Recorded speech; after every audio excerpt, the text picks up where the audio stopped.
नमस्कार। एक घर में जमींदार और उसकी पत्नी सिर्फ दो ही सदस्य थे। जमींदार खेत में काम करता था और उसकी पत्नी घर का काम करती थी। पति पत्नी दोनों ही गर्म स्वभाव के थे। वे छोटी छोटी बात पर झगड़ पड़ते थे। कभी कभी तो घर में बना बनाया खाना भी बेकार हो जाता था। एक दिन जमींदार की पत्नी अपनी रिश्तेदारी में गई। वहां उसे एक बुजुर्ग औरत मिली। बातों बातों में जमींदार की पत्नी ने बुजुर्ग औरत को बताया कि मेरे पति का स्वभाव बहुत चिड़चिड़ा है और वे जब तब मुझसे लड़ते ही रहते हैं। कभी कभी इससे हमारी बनी बनाई रसोई बेकार चली जाती है। बुजुर्ग महिला ने कहा, यह कोई बड़ी बात नहीं है, ऐसा तो हर घर में होता है। मेरे पास इसकी एक अचूक दवा है। जब भी तुम्हारा पति तुम्हारे साथ लड़े तब तुम उस दवा को अपने मुख में रख लेना, इससे तुम्हारा पति अपने आप चुप हो जाएगा। बुजुर्ग महिला अंदर गई, एक शीशी भरकर ले आई और उसे दे दी। जमींदार की पत्नी ने घर आकर दवा की परीक्षा लेनी शुरू कर दी। जब भी जमींदार उससे लड़ता था वह दवा मुख में रख लेती थी। इससे काफी असर दिखाई दिया। उसके पति का लड़ना काफी कम हो गया था। यह देखकर वह काफी खुश हुई। वह खुशी खुशी बुजुर्ग महिला के पास गई और कहा, आपकी दवाई तो कारगर सिद्ध हुई है। आपने इसमें क्या क्या डाला है, जरा मुझे बता दो, मैं इसे घर में ही बना लूंगी। बार बार आना जाना मुश्किल हो जाता है।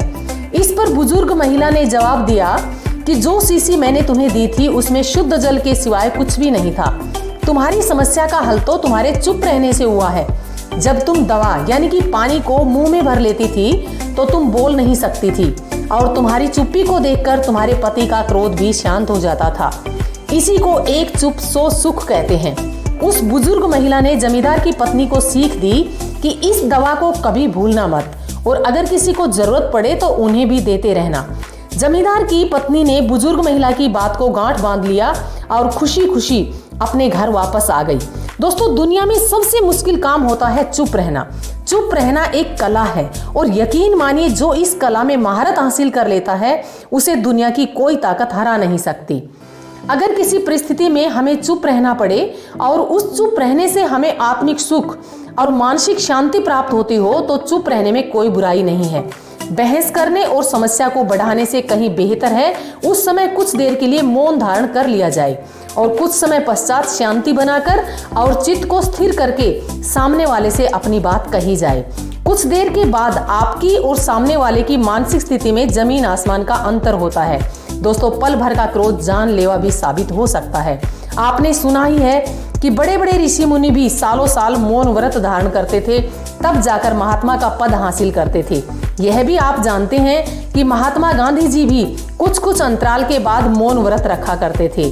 दोस्तों, ऐसे लोग जिन्हें एक बात के अनेक जवाब देने का शौक होता है वे हमेशा मैं सही तू गलत की उलझनों में ही उलझे रहते हैं।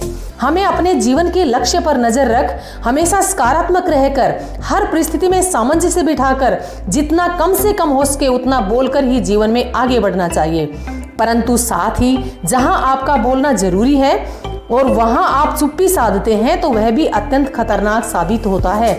इसलिए पहले सोचें समझें और उसके बाद शालीनता से अपनी बात स्पष्ट करें। दोस्तों, एक बात सदैव याद रखिए, कभी कभी हमारी चुप्पी और खामोशी हमारे अनगिनत शब्दों से भी अधिक ताकतवर होती है।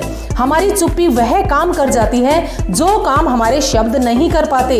इसलिए दोस्तों, एक चुप सो सुख वाली कहावत को आज से ही नहीं बल्कि अभी से ही जीवन में अपना लीजिए और एक सुखमय जीवन बनाने की दिशा में कार्य प्रारंभ कीजिए। यदि वीडियो पसंद आई हो तो लाइक शेयर सब्सक्राइब करें। धन्यवाद।